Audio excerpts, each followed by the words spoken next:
Hester was a beautiful woman whose family was important and powerful. But she had no luck. Hester fell in love and got married. But her marriage became dull and empty. She had 3 beautiful children, a boy and 2 girls. But she did not love them.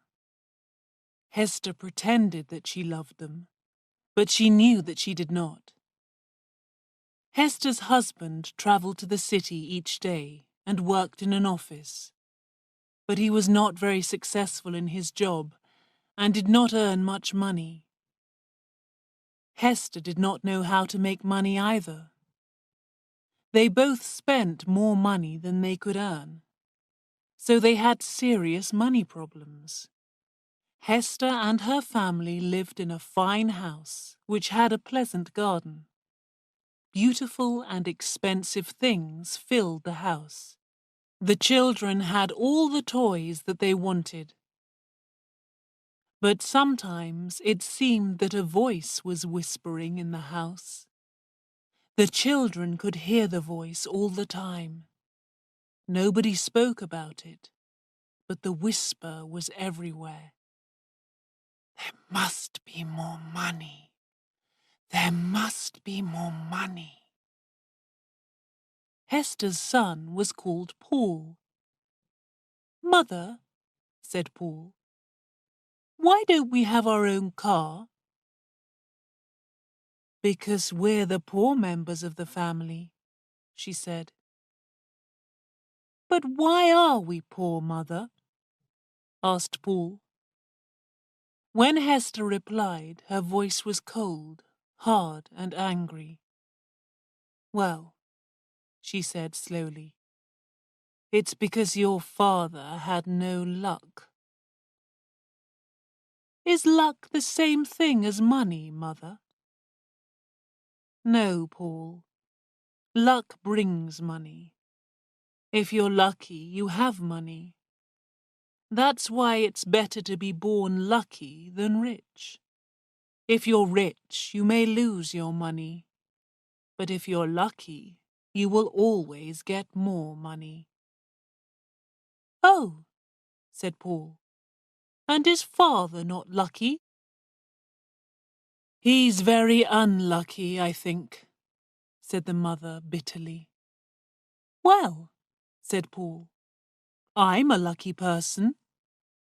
"Excellent," said Hester, laughing. Paul saw that his mother did not believe him, and this made him angry. So the boy decided to try and find luck. Paul had a rocking horse in the nursery, the room where the children played. While his sisters played with their dolls, Paul sat on the big wooden rocking horse and rode it madly. Then he stood in front of it, staring into its face. Its red mouth was slightly open, and its big glass eyes were wide and bright. "Take me to the place where there is luck," he said to the horse. The horse could help him to find luck. That is what Paul believed. Sometimes he hit the horse on the neck to make it go faster. He rode it more and more wildly, hoping for luck. Paul's mother had a brother, Oscar Cresswell. One day, Paul's mother and Uncle Oscar came to the nursery when Paul was riding his horse. "Hello, young jockey," said Uncle Oscar. "Is your horse going to win its race?" Paul finished his mad ride and got down from the horse. "What's the horse's name?" asked Uncle Oscar. "He doesn't have just one name," said Paul quietly. "He has different names. He was called Sansovino last week." "Sansovino?" said Oscar. He was surprised. "But that's the name of the horse which won the big race at Ascot. How did you know that name?" He talks about horse races with Bassett, said Paul's sister. Bassett was the young gardener who worked for Paul's parents. He had been Oscar Cresswell's servant in the war, when Oscar was an army officer. Bassett now worked in the garden of Paul's house. Bassett knew a lot about horse racing. Oscar was very pleased that Paul was becoming interested in horse racing too. He went to see Bassett to ask him a few questions about his nephew. Master Paul asks me a lot of questions about the races, sir, said Bassett. And does he ever make a bet? Asked Oscar. I don't want to tell you Master Paul's secrets, said Bassett. Please will you ask him that question yourself? Oscar took Paul for a ride in his car. Tell me, Paul, do you ever bet money on a horse? He asked. Do you think that I shouldn't? Asked Paul. No, said his uncle. I hoped that you could give me a tip for the next big race at Lincoln. What's your advice? Which horse is going to win? It's going to be Daffodil, said Paul. Daffodil had not run in many races and had not been successful. No one expected Daffodil to win the race. Daffodil? Asked Oscar. Are you sure? What about Mirza? I only know the winner, said Paul. That's Daffodil. You won't give the information to anybody else, will you, Uncle? I promised Bassett that I wouldn't tell anyone. Bassett and I are partners. We share our information with each other. Bassett lent me 5 shillings to bet on my first racehorse, Paul went on. But the horse lost. Then you gave me 10 shillings. I bet that money on a horse, and it won. So I thought that you were lucky. But you won't tell anyone else, will you? All right, said Oscar. I'll keep your tip about Daffodil a secret. How much money are you going to bet on Daffodil? £300, said the boy in a serious voice. Oscar was very surprised. £300 was a huge amount of money. He laughed. Where is your £300? He asked. Bassett keeps it safely for me, the boy replied. And how much is Bassett betting on Daffodil? Perhaps £150, said Paul. Oscar was silent. He was very surprised, but he was also very interested. He decided to take Paul to the racecourse where Daffodil was racing. It was Paul's first visit to a race meeting, and his blue eyes shone with excitement. Daffodil won his race. I have £1,500 now, said Paul. Uncle, if you want to be a partner with Bassett and me, we could all be partners, but you must make a promise. You must never give the information about the winning horses to anybody else. The next afternoon, Oscar took Bassett and Paul to a park, and they talked. If I'm sure about the winner, we're successful, said Paul. But sometimes I am not sure. Then we lose. But when are you sure? Asked Uncle Oscar. It's Master Paul, sir, said Bassett, slowly, in a soft, quiet voice. Perhaps heaven tells him. He was absolutely certain that Daffodil would win. But where's the money that Paul has won? Asked Oscar. I keep it safely for him, said Bassett. Whenever Master Paul wants the money, he can have it. £1,500, said Oscar, shaking his head.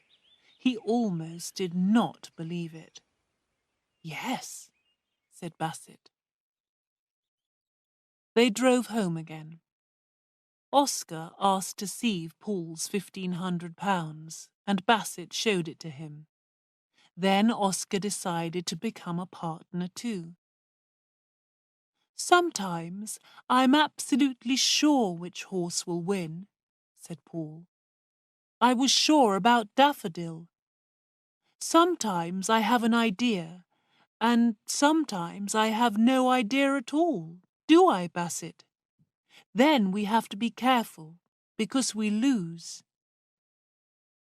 And when you're sure, what makes you sure? Asked Oscar. Paul looked uncomfortable. Oh, well, I don't know, he said. I'm sure, Uncle. That's all. The next race was the Leger. Paul was sure about the winner of this race. He bet £1,000 on a horse called Lively Spark. Lively Spark came in first place, and Paul won £10,000. Oscar Cresswell won £2,000. You see, said Paul, I was absolutely sure that Lively Spark would win. I don't understand how you're guessing correctly, said Oscar. What are you going to do with your money? I wanted to get money for Mother, replied Paul. She said that she had no luck because Father is unlucky. I want to be lucky. Then I can stop the whispers in our house. Whispers in the house? Repeated Oscar in surprise. What do you mean? Oh, I don't know, said Paul. But the house never has enough money, and so it's always whispering. I want to stop the whispers, but I don't want Mother to know about my luck. She wouldn't let me bet on the horses. Very well, Paul, we won't tell her, said Oscar. Paul and his uncle made a plan. Paul gave £5,000 to Oscar, and Oscar gave the money to a lawyer. The lawyer was going to tell Hester about a relative who she had never met. Hester was going to get £5,000 because the relative had died. Each year, on her birthday, Hester was going to receive £1,000. So my sister will have a birthday present of £1,000 for the next 5 years, said Oscar. Paul's mother had her birthday in November. By that time, the whispers in the house had become very loud. Paul was worried. Hester opened her letters at breakfast on her birthday. Paul watched his mother's face carefully as she read the lawyer's letter. But she did not smile. Her face became hard and cold. "Did you have any presents for your birthday?" asked Paul. "Not really," said his mother. Then she went to the city. In the afternoon, Oscar came to the house. He told Paul that his mother had been to see the lawyer. She had many large debts, and she owed a lot of money to many people. So £1,000 was not enough for her. She wanted to have the whole amount. She wanted the £5,000 immediately. "Oh, let her have all the money now," said Paul. "We can win some more money. We'll get a lot of money if I choose the winners of the Grand National, or the Lincolnshire, or the Derby. I'm sure to know the winner for one of these races." So Hester got the whole £5,000. She spent a lot of money on new furniture and expensive things for the house. She told Paul that he would go to an expensive school in the autumn. Then something very strange happened. The voices in the house suddenly changed. Before they had only whispered, but now they began to shout. "There must be more money! There must be more money!" Paul was frightened. He spent a lot of time with Bassett. The day of the Grand National race arrived, but Paul was not sure about the name of the winner. He bet on the wrong horse and lost £100. He did not know the winner for the Lincoln either, and he lost £50. He became very worried, and his eyes were wild and strange. "Don't worry about it, my boy," said Oscar. The next big race was the Derby. "I must know the winner for the Derby," said Paul. His big blue eyes shone strangely. Even his mother noticed that Paul did not look well. "Perhaps you need a holiday," she said. "Would you like to go to the seaside? You'll feel better near the sea. The sun and fresh air will help you." "Mother, I can't go away before the Derby," said Paul.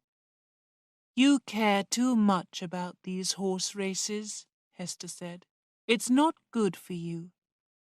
"Please don't send me away until after the Derby," said Paul. "Don't send me away from this house." "Do you love this house so much?" asked his mother in surprise. "I didn't know that." "Very well, you can stay here until after the Derby." There was a secret reason why Paul wanted to stay in the house. He had not told anyone about it, not even Uncle Oscar or Bassett. His secret was his wooden rocking horse, which did not have a name. He asked for the horse to be moved to his bedroom. "But aren't you too big for a rocking horse?" asked Hester. "Well, I can't have a real horse of my own," Paul said, "and the rocking horse is a good friend to me." The time for the Derby was getting near. Paul behaved more and more strangely. He became very thin, and his eyes were wild. His mother was worried about him. 2 nights before the Derby, Paul's mother and father were at a big party. Suddenly, his mother felt worried about Paul. She telephoned the house and spoke to the children's governess. "Is Master Paul all right?" asked Hester. "Oh, yes," said the governess in surprise. "he's fine." Paul's parents got home at about 1 o'clock. The house was very quiet. Hester went upstairs to her son's room. She stood outside Paul's bedroom door, listening. A strange noise was coming from inside the room. Hester's heart gave a jump and almost stopped. What was that noise? The strange, mad sound went on and on. Hester had heard the sound before, but she did not know what it was. Feeling very afraid, Hester slowly and carefully turned the handle of the door. The bedroom was dark, but near the window, she saw something moving wildly. She switched on the light and stared in fear and surprise. Her son was wearing his pajamas and riding on the wooden horse. "Paul," she cried, "what are you doing?" "It's Malabar!" the boy screamed in a loud, strange voice. It's Malabar! He stared at his mother, his eyes shining with a strange fire. Then he stopped the horse and fell down onto the floor. Hester ran to Paul, picked him up, and took him to his bed. His body was hot, and he was very weak. He talked all the time in a wild, mad way. Malabar! It's Malabar! He shouted. Bassett! Bassett, I know! It's Malabar! Who or what is Malabar? Hester asked her brother later. What does he mean? Her heart felt as dead as a stone. It's the name of a racehorse, said Oscar. Malabar is running in the Derby. Paul was very ill, but Oscar bet £1,000 on Malabar. On the third day of Paul's illness, his mother sat by his bed. Paul was not asleep, and he was not awake. His eyes stared ahead, but saw nothing. They were like blue stones. His mother's heart felt like a stone, too. On the day of the Derby, Bassett came into the house in the evening. He wanted to see Paul. Paul's parents agreed, and Bassett went into the boy's bedroom. Master Paul, he whispered, Malabar came in first. It won. I did what you told me to do. I bet on Malabar. You now have £80,000. Paul was very excited. He kept saying the same thing again and again. Malabar, Malabar! Do you think I'm lucky, Mother? I knew Malabar, didn't I?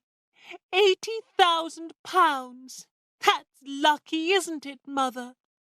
If I can ride my rocking horse, then I can be sure of the winner. Mother, did I ever tell you? I am lucky. No, you never told me, said his mother. Later in the night, Paul died. My God, said Oscar Cresswell to his sister. You've got £80,000, but you've lost your son. Perhaps it's good that he's dead. Now Paul is at peace. He'll never have to ride a rocking horse again to find a winner.